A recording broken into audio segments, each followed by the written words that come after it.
Ladies and gentlemen, esteemed guests and fellow enthusiasts of the arts, welcome to our performance of Noli Me Tangere. Today, let's immerse ourselves to the narrative penned by the Reverend Filipino author, Jose Rizal.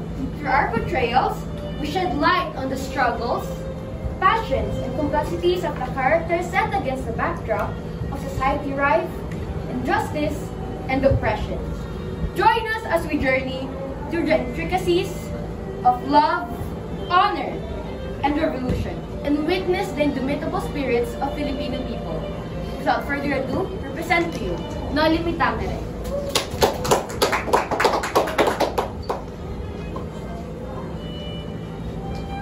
Nagkaroon ng handaan at pagtitipon sa bahay ni Kapitan Tiago para salubungin ang binatang anak ni Don Rafael.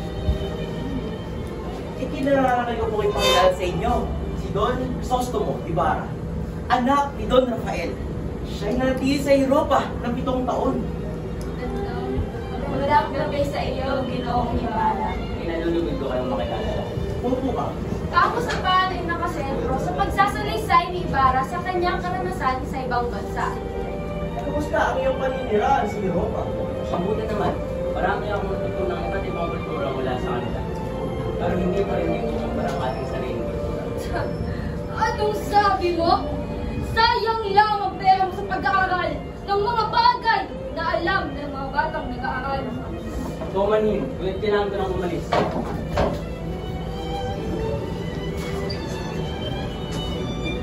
Bago siya makalisag, tinawag siya ni Teniente Biglang magtapat sa inyo. at ibinahagi nito sa kanya ang dahilan ng pagkamatay ng kanyang ama. Yun lamang po. Pagkatapos ng pagsasalaysay ni Teniente, nagpatuloy si Crisostomo sa paglalakad. Sa bahay ni Maria Clara, nagtungo siya kay Maria Clara, ang kanyang kasintahan. Maria Clara, Ibarra, nakarating ka na pala. Buti naman, pinisita mo ko. kamusta ka na? Hay nako, kinamusta mo pa ako? Nakalimutan mo na nga ako eh. Alam mo namang marami kang babae sa Europa. Mahal ko, kahit saan man ako mapadpad, lagi kang tumatakbo sa aking isipan. Ang babola ka talaga. Alam mo kung paano kukunin? Sila ay nagsausap tungkol sa kanilang masaya at malungkot na karanasan sa mga araw na sila ay hindi nagkikita.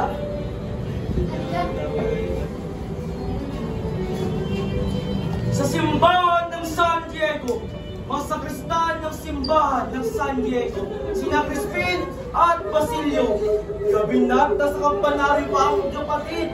Ayaw silang pauwiin ng sakristan mayon hanggang di nila inilalabas ang salapig na binibintang sa kanila na ninakaw ni Crispin. Biglang dumating ang sakristan mayon. Crispin! Hindi ko ang hanggang di mo binabalik ang iyong ninakaw. Sumama ka sa akin! Crispin! Crispin! Makpo si Basilio pauwi. Si Sisa, na ina ng dalawa, ay nakarinig na katok sa pinto. Inay! Inay! Basilio! Basilio, anak! Ano nangyari sa'yo? Inay, nakasalit mo! Ano? Ano nangyari sa kapatid mo? Kinuha po siya ng sakristan ngayon. Bakit? Nagnakaw daw po siya. Hindi ko po alam kung nasa na po siya ngayon. Naku! Yung Crispin ko! Pinagbibintang ang magnanakaw!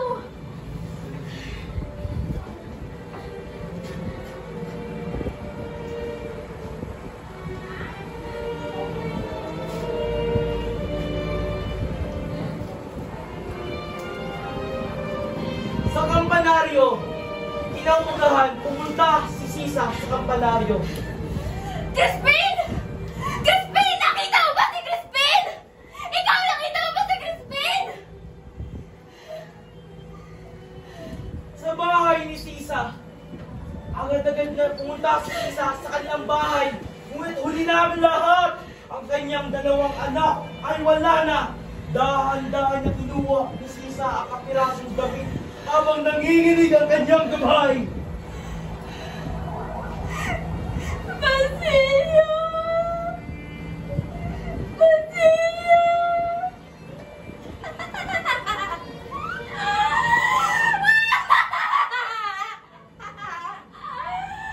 Crispin! Basilio!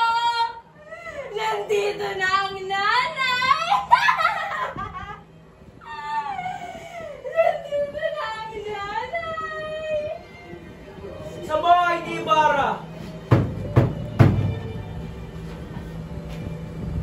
Elias, ikaw pala. Tuloy kaibigan. Anong kapagigingod ko para sa iyo? May mahalaga po akong dapat sabihin sa inyo. Tungkol saan ang sasabihin? Tungkol po ito sa iyong mga kaaway. Kaaway? Meron ng kaaway? Opo. Pinala niya rin kailangan niyang pananalig sa Diyos at nais rin ni Elias na iligtas siya sa kapahamakan para sa kapakanan ng bayan. Yun lamang po. Nagtagumpay si Ibarra sa plano niyang pagpapatayo ng paanlan na ito ay kanyang sinuturiwang. Maayos ang simula sa handaan. Sagana sa pagkain, masigla ang lahat. Subalit ito ay nagbago nang dumating si Padre Damaso.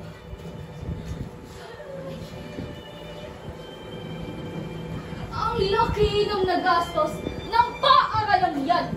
Mahirap sa mga Indio. Kahit konti lang ang naaral. Akala mo kung sino na. Mga taong yan, dapat patay na at nabubulok sa bilangguan tulad ni... Wala kang karapatang ngayon ng aking ama. Ibarra! Huwag mong gawin ang bagay na yan. Halika na nga! Don Tiago, Oh, Padre. huwag mong ipakasal si Maria Clara kay Ibarra kay Linares na lamang. Ako, Padre.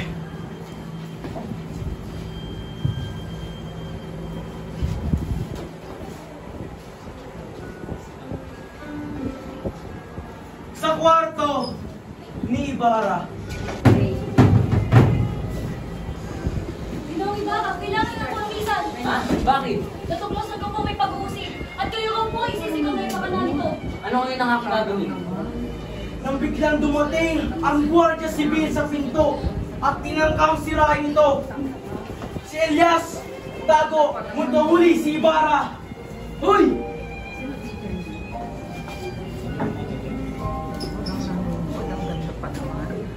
Isang gabi,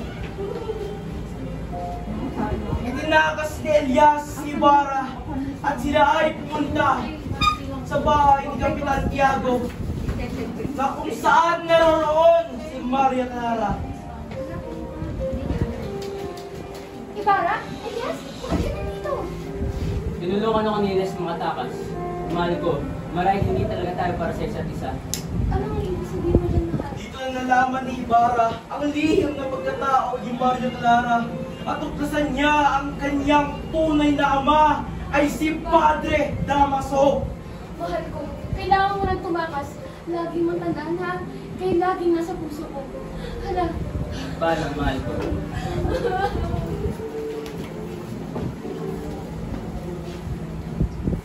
Sa ilog, natagpuan tayo.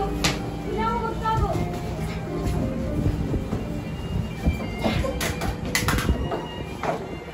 Huwag kayo maalis sa iyong tinatagpuan. Ako'y tatalon upang akalain nilang wala ng laman ng bangka.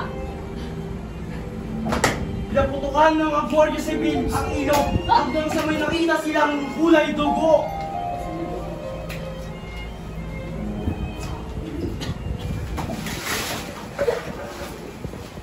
Sa bahay ni Sisa, Inay!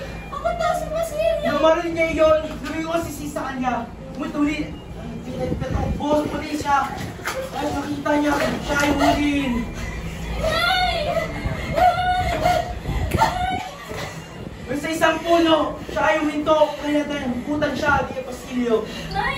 Okay ka lang ba? Basilio! Inay! Basilio! Ikaw ba? Anak ko! Si Basilio! Makailang saglit ay parehas silang nawalan ng malay. At nang magising si Basilio, ay nakita niyang patay na kanyang ina. Inay! Inay!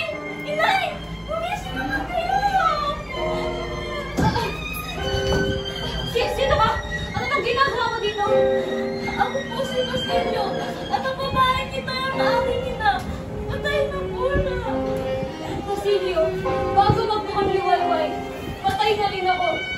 Manguha ka ng kahoy pagkatapos bumalik ka rito. Ipatong mo ang aming bangkay at kami ay iyong silaban. Pagkatapos, humukay ka sa dako roon at ang salaping makukuha mo ay iyon na. Hala, dali, bilisan mo.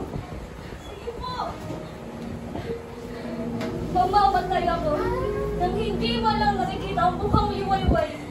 Ngunit sa mapalad, alalahanin niyo ang nagtanggol sa ating bayan. Pagkatapos ay dahang-dahang tumba si Elias.